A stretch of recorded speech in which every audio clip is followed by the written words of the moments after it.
Imagine, you're riding your bike to the movies, you're just a 17-year-old boy, and there's not a lot going on in your head right now. You're just thinking, what movie do I want to see? Do I want popcorn? Who's going to be there? These questions will never be answered. So as you're riding your bike over to the movies, you see that there's a van following you, and you don't think much about it because they could just be going the same way as you, but time goes by and they're still following you. You pedal a little bit faster, but they also drive faster, and you try to swerve, but they swerve with you. And you see two big hands pulling you into the van, and the last thing you remember is just being beaten. That's the story of David Murillo, one of William Bowen's many victims. His body was discovered on the Ventura Highway, naked, with marks of being strangled, and with bruises from being hit by a tire iron. So today I'm going to be talking about William Bowen, his early life, his murders, and his death. So William Bowen's life was full of abuse. His mother and father were alcoholics. They neglected him, and he usually stayed with his grandfather, who was a convicted child molester, who molested him and his two brothers. He was sent to an orphanage when he was 7 and was also molested there by the older boys and went through brutal punishments from the staff and abuse there.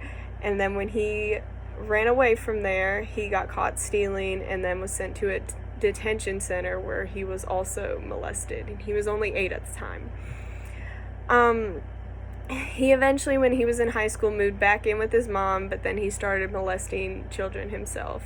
And when he was 18, he went off to the Air Force. He got a medal for having good conduct, but was also caught. Well, he wasn't caught at the time, but later they found out that he raped 2 guys at gunpoint in the Air Force. I got all this from Murderpedia, a website specifically about serial killers. And after he was out of the Air Force, he started his murder spree. But first he molested a boy and got caught and was sent to prison for 5 years, and then got caught molesting another boy and was sent to prison for 4 years, and that's what got him started on murdering people, so he would not get caught.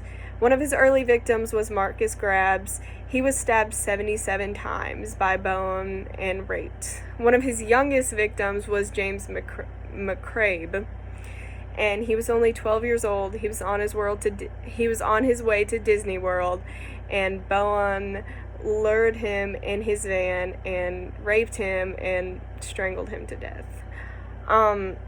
His last victim was Harold T., and he was 15 years old. He did not die because the police were tracking Bowen at the time because they had a tip from one of his old co-defendants, William Pugh, that Bowen drove this car. So they were tracking his vehicle, and they arrested him before he could murder Harold T.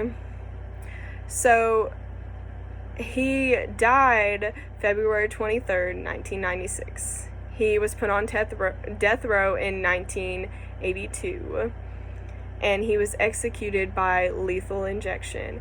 And I got that information from thoughtco.com, and it is a website that just has whatever facts you could look up.